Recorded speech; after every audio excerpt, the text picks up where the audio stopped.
Since I don't have the pattern itself completely finished with pictures, I'm going to leave the patterns on here. You can take a screenshot of it and then print it. Each one is kind of done separately, so that way you can just print up the ones you're looking for.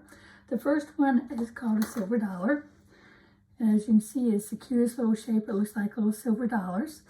When you make it this direction. Let's see, where's the beginning? Right there. I did this one wrong, but you can see where the join is, and you just keep going around and around. Oh, got a thread. Until you finish about 17 inches. Make it about 3 inches less than the diameter of a head. So if you wanted to make it for a small person, you just make it with less rolls. If it's for somebody with a bigger head, you can always use more rolls. And this is strictly knitted. This one was done on baby brushed alpaca, which is a really super soft yarn. See, I used the needle that it recommended. I think it was an 8 or a 9. I don't see where it is on here now, but an 8 or a 9 needle works wonderful for this one. See, when I get it, I will be setting it off to the side with a picture. But for now, if you wanted to make it, just like I said, make a screenshot of that. The next one I have here with me is called the Horseshoe Cable. And as you can see, it's really cute. It looks like little horseshoes going up. Same thing, you started at one end and you knit all the way up. This also was done with the baby brushed alpaca. It's a super soft yarn, slightly fuzzy, and it'll definitely keep your ears warm. I'll let this show here so you can take a screenshot if you wanted to do this one until I can get the actual patterns out on the website. Now, I didn't bring all of them with me for this particular video, but I did bring 5 of them. I brought the Flying Geese band, and as you can see, it's the triangles that you find on a Flying Geese pattern. This one was done with Patton's Canadiana, which is a really nice yarn. I believe I did it on a size 8 needle. You can do them as wide as you like. You can make them wider. All you'd have to do is add 2 or 3 more knit stitches on either side, and that would make your band wider if you wanted it wider. And this was done, I believe, on a size 8 needle.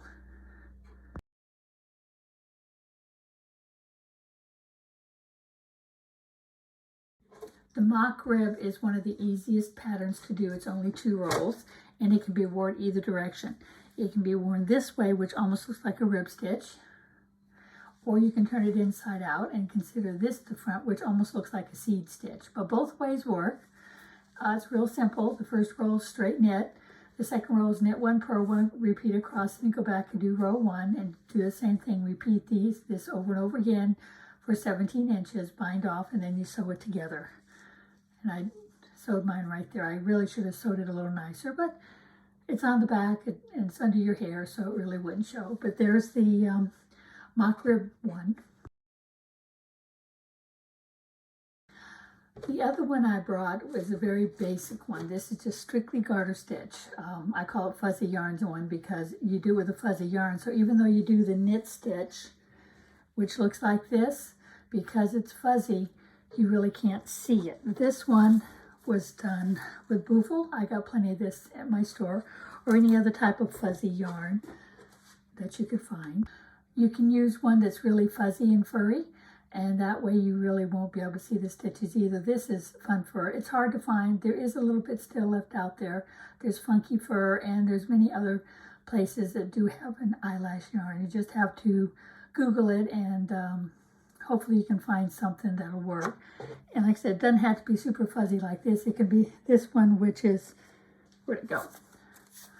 Just a little textured type yarn. So it has just enough fuzz in it that hides the knit stitches, but yet it's not so fuzzy that it makes it very difficult to work with. These are the ones I haven't brought with me, but I will do these next. This one's called a building block. It's done with a yarn that's kind of fuzzy, so it's basically straight knit. It's just through the center you do stockinette and reverse stockinette all the way up, and it gives you, it looks like blocks layered upon each other. This one is another really nice looking one. It's done similar to the diamond band. The only difference, instead of going this and this and this, you go here, go this way, here, and go this way, so you're forming a diamond.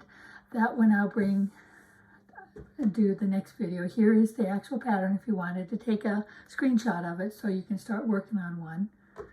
They're all done with 18, 19 stitches. Oh, this one's done with 19 stitches on a size 8 or 9. It just depends on the yarn you're using.